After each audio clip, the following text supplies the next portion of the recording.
ಪಾಂಡುರಂಗ ವಿಠಲನ ಸನ್ನಿಧಿಯಾದ ಪಂಡ್ರಾಪುರಗೆ ನೀವು ಹೋಗಬೇಕು ಅಂತ ಪ್ಲಾನ್ ಮಾಡ್ತಿದ್ರೆ ಈ ವಿಡಿಯೋನ ಕೊನೆ ತನಕ ನೋಡಿ. ಕರುನಾಡಿಗೆ ನಿಮ್ಮ ಕರುನಾಡ ಬ್ರೋ ಮಾಡುವ ನಮಸ್ಕಾರಗಳು.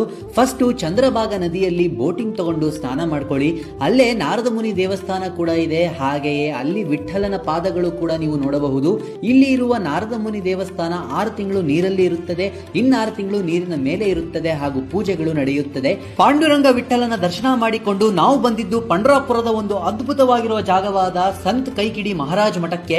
ಇಲ್ಲಿ ಹಿಂದೂ ದೇವರಾದ ಶಿವ, ವಿಷ್ಣು, ಕೃಷ್ಣ ಇನ್ನು ಹಲವಾರು ದೇವರುಗಳು, ಸಂತರು, ಪುರಾಣಗಳ ಪೌರಾಣಿಕ ಕಥೆಗಳು, ರಾಮಾಯಣ, ಮಹಾಭಾರತ ಮತ್ತು ಸ್ವಾತಂತ್ರ್ಯ ಹೋರಾಟಗಾರರನ್ನು ಚಿತ್ರಿಸುವ ಅದ್ಭುತವಾದ ಜೀವಗಾತ್ರದ ಶಿಲ್ಪಗಳು ನೋಡುವುದಕ್ಕೆ ಸಿಗುತ್ತದೆ. ನೀವು ಇಲ್ಲಿ ಒಂದು ಸಲ ಪ್ರವೇಶ ಮಾಡಿದ್ಮೇಲೆ ಆಲ್ಮೋಸ್ಟ್ 1 ಅವರ್ ಟೈಮ್ ಬೇಕು ಫುಲ್ ಟೆಂಪಲ್ ನ ನೋಡಕ್ಕೆ, ಹಾಗೂ ವಾಪಸ್ ಬರುವುದಕ್ಕೆ ಆಗುವುದಿಲ್ಲ.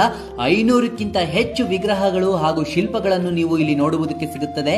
ಇದನ್ನ ಇಷ್ಟು ಚೆನ್ನಾಗಿ ಪ್ಲಾನ್ ಮಾಡಿ ಇರೋಷ್ಟು ಜಾಗದಲ್ಲಿ ನಮ್ಮ ಇಡೀ ಸನಾತನ ಧರ್ಮದ ದೇವಾನ್ ದೇವತೆಗಳನ್ನು ತೋರಿಸುವುದು ಸಾಮಾನ್ಯವಲ್ಲ. ಇದನ್ನ ಮುಗಿಸಿಕೊಂಡು ತಾನ್ಪುರ ಮಹಾರಾಜ್ ಮಠಕ್ಕೆ ಹೋದ್ವಿ. ಇಲ್ಲಿ ಎಲ್ಲಾ ಜ್ಯೋತಿರ್ಲಿಂಗಗಳನ್ನು ದರ್ಶನ ಮಾಡುವುದಕ್ಕೆ ಸಿಗುತ್ತದೆ. ಈ ದೇವಸ್ಥಾನಕ್ಕೆ ಅಷ್ಟು ಜನ ಬರುವುದಿಲ್ಲ, ನೀವು ಶಾಂತಿಯಿಂದ ಆರಾಮಾಗಿ ನೋಡಬಹುದು. ನೀವು ಈ ಎಲ್ಲಾ ಜಾಗಗಳನ್ನು ವಿಸಿಟ್ ಮಾಡಿ ಪಂಡ್ರಾಪುರದ ಪಾಂಡುರಂಗ ವಿಠಲನ ದರ್ಶನ ಮಾಡಿ. ಮುಂದಿನ ವಿಡಿಯೋಲಿ ಸಿಗ್ತೀನಿ. ನಮಸ್ಕಾರ.